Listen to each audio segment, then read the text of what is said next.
भर भर के खाएंगे। अब उनका पेट तो खराब होगा ही, अब जब पेट खराब होगा तो वो तो भाई दिसंबर का महीना चालू हो चुका है और भाई इसी दिसंबर के महीने में किराना दुकान पर कौन से ऐसे सामानों की बिक्री सबसे ज्यादा होने वाली है, इसी चीजों के बारे में आपको आज के इस वीडियो में बताने वाला हूँ। ये सारे सामान ठंडियों के मौसम में कुछ ज्यादा बिकते हैं, तो जैसे भाई ऐसा भी हो सकता है कि ये दिसंबर से लेकर के जनवरी फरवरी तक भी बिक सकते हैं, क्योंकि ये सारे सामान वैसे देखा जाए तो 12 महीना बिकते हैं। लेकिन इस ठंडियों के मौसम में नवंबर दिसंबर से जो ठंडी चालू होती है, इस महीने से उन सामानों की बिक्री काफी ज्यादा होने लगती है, जिस वजह से मैंने उस सामान को भी इस वीडियो की लिस्ट में शामिल कर लिया है। तो चलिए वीडियो को शुरू करते हैं, लेकिन वीडियो को अगर आपने अब तक लाइक नहीं किया है तो लाइक कर दीजिएगा और ऐसी और वीडियोस को देखने के लिए वीडियो को लाइक करके चैनल को सब्सक्राइब भी जरूर कर लीजिएगा।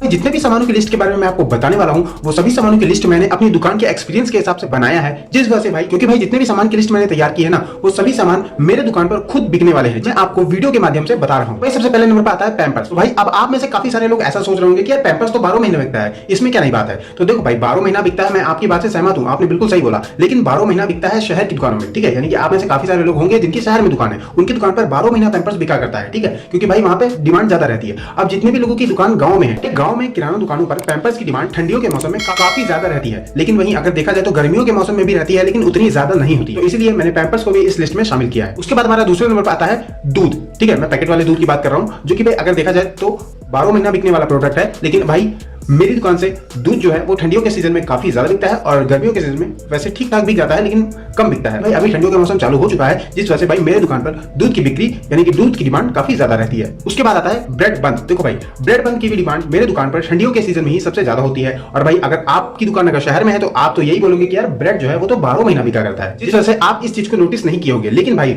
मेरी दुकान गांव वाले एरिया में, जिस वजह से भाई मुझे ये एक्सपीरियंस है कि यार जो ब्रेड बन की डिमांड है ना, वो ठंडियों के मौसम में ही काफी ज्यादा रहती है। वैसे गर्मियों में ऐसे कोई भाई मेरे दुकान पर पूछता भी नहीं है। उसके बाद आता है वैसलीन, जो कि भाई आप जानते हो लोग इसे ठंडियों में ही खरीदते हैं, क्योंकि भाई ये ठंडियों का ही प्रोडक्ट है, यानी कि ठंडियों के मौसम का ही प्रोडक्ट है। उसके बाद आता है बॉडी लोशन। देखो भाई बॉडी लोशन काफी ज्यादा बड़े बड़े डिब्बे में भी आते हैं, काफी ज्यादा छोटे छोटे डिब्बे में भी आते हैं, जो कि भाई 10 रुपए के होते हैं, 20 रुपए के होते हैं, 30 रुपए के होते हैं, ठीक है। तो ऐसे तो वैसे अगर आपकी दुकान गांव में है तो आप 10-10 रुपए वाले बॉडी लोशन के डिब्बे को भी ला सकते हो, जिसमें आपको भाई काफी अच्छा प्रॉफिट मार्जिन भी मिलता है। लेकिन हाँ, आपको एक बात का ध्यान जरूर रखना है। देखो भाई मैंने बता दिया तो आप ये चीज ले आओ, तो ये काम आपको नहीं करना है, ठीक है। पहले आपको समझना है कि आपके दुकान पे वो चीज बिकने वाला है भी या नहीं, यानी कि बिकने लायक है भी या नहीं। अगर आप 20 रुपए वाला बॉडी लोशन लेके आते हो तो आपको पहले ये दिमाग लगाना है कि यार मेरे दुकान से 20 रुपए वाला बॉडी लोशन खरीदने वाली जनता, मतलब वहां पे जो पब्लिक है, वो 20 रुपए वाला बॉडी लोशन अफोर्ड कर पाती है या नहीं, ठीक है। अगर वो अफोर्ड कर पाती है तब तो आप बड़े आराम से आपकी दुकान से वो सारी चीजें सेल हो जाएंगी। उसके बाद आता है लिप बाम, जो कि भाई ज्यादातर लोग ठंडियों में ही खरीदते हैं, गर्मियों में वैसे यार गर्मियों में तो कोई इसे मांगता ही नहीं है, देखा जाए तो ठंडियों में ही लोग इसे खरीदते हैं, जो कि है भाई लिप बाम, जो कि 5 रुपए में भी आता है, 10 रुपए में भी आता है। फिर उसके बाद आता है मूंगफली। देखो भाई मूंगफली आप कहीं बाजार जाते हो तो आपने देखा होगा जो ठेला पर खूब सारी मूंगफली लगाकर बेचा करते हैं, उनसे आपको ज्यादा से ज्यादा आधा किलो या 1 किलो या 2 किलो मूंगफली खरीद सकते हो, ठीक है।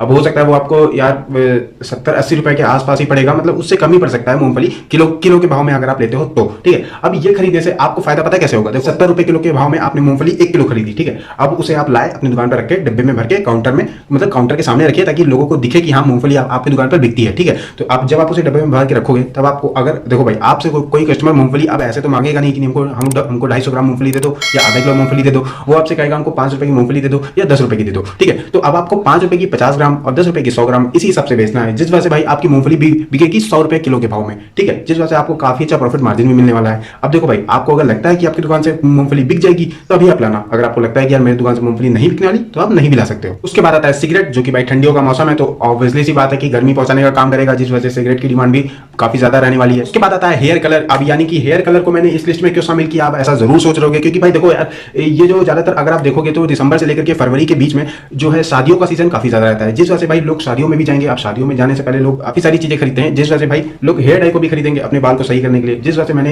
हेयर डाई का भी नाम इस लिस्ट में शामिल किया हुआ है। उसके बाद आता है हाथ में लगाने वाली मेहंदी। अब हाथ में लगाने वाली मेहंदी भी ज्यादा बिकेगी इसी वजह से, क्योंकि भाई दिसंबर से लेकर के फरवरी के महीने में शादियों का सीजन भी काफी ज्यादा है। उसके बाद आता है हमारा इनो और हजमोला, पचवल्ला, ठीक है। ये सारी चीजें, अब आप सोच रहे हो कि ये सारी चीजें लोग तो वैसे 12 महीना खरीदते हैं, इसमें क्या नया है। अब इसमें नया इसलिए है क्योंकि भाई जब शादियों का सीजन है, लोग शादियों में जाएंगे, भर भर के खाएंगे, अब उनका पेट तो खराब होगा ही, अब जब पेट खराब होगा तो वो आएंगे दुकान पर लेने के लिए इनो दे दो कि पचवल्ला दे दो, हजमोला दे दो। तो जब ये सारी चीजें उनकी डिमांड होगी तो ऑब्वियसली सी बात है कि ये चीजें बिकना ही बिकना है। उसके बाद आता है चॉकलेट, क्योंकि भाई अब आप अगर ध्यान करोगे तो यार इसी दिसंबर के महीने में क्रिसमस का त्योहार भी आने वाला है और हमारा ये पुराना साल बीतने वाला है और नया साल भी आने वाला है, जिस वजह से भाई चॉकलेट की भी डिमांड काफी ज्यादा हो सकती है। अब हो सकता है कि कि आपके दुकान पर तो 12 महीना चॉकलेटें बिका करती होंगी। उसके बाद आता है एग यानी कि अंडा। अब भाई अंडा वैसे अभी के टाइम में देखा जाए तो यार 7 से 8 रुपए के बीच में चल रहा है एक अंडा। वैसे आपकी दुकान पर आप अंडा कितने का बेचते हो कमेंट करके जरूर बताइएगा, और आपकी दुकान पर अंडा बिकता भी है या नहीं ये चीज भी कमेंट करके जरूर बताइएगा। उसके बाद आता है हमारा मीट मसाला। भाई अगर आपको लगता है कि कुछ और सामान भी है जो कि भाई ठंडियों के सीजन में काफी ज्यादा बिकते हैं, जो कि भाई मैंने आपको नहीं बताया है, तो आप लोग कमेंट करके जरूर बताइएगा, क्योंकि भाई हम आपके कमेंट को जरूर देखेंगे और उसका रिप्लाई भी करेंगे। वीडियो आपको कैसी लगी कमेंट करके जरूर बताइएगा, और ऐसे ही और वीडियोस को देखने के लिए वीडियो को लाइक करके चैनल को सब्सक्राइब भी जरूर कर लीजिएगा। आप अगर चाहे तो मुझे इंस्टाग्राम पर भी फॉलो कर सकते हैं, ये रहा मेरा यूजर नेम।